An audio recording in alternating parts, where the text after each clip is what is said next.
¿Alguna vez te has sentido incómoda en la escuela y no sabías por qué? A mí también me pasó, hasta que descubrí estos truquitos de higiene que me cambiaron la vida. Hoy te los voy a contar para que tú también te sientas segura, cómoda y poderosa todos los días.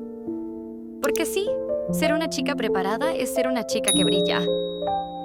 Siempre en mi mochila llevo toallitas húmedas, nunca sabes cuándo las vas a necesitar. Un mini desodorante que me salva después de educación física.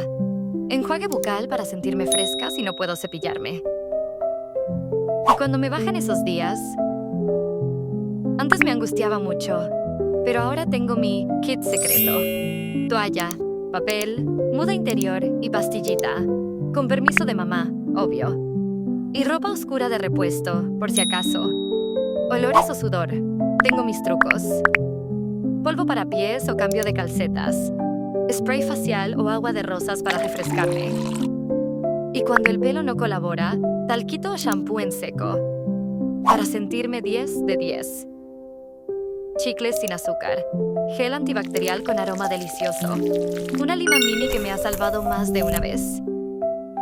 Yo uso estos truquitos todos los días y me hacen sentir segura y lista para lo que venga. Si tú también tienes un secreto de higiene que te hace sentir poderosa, cuéntamelo en los comentarios.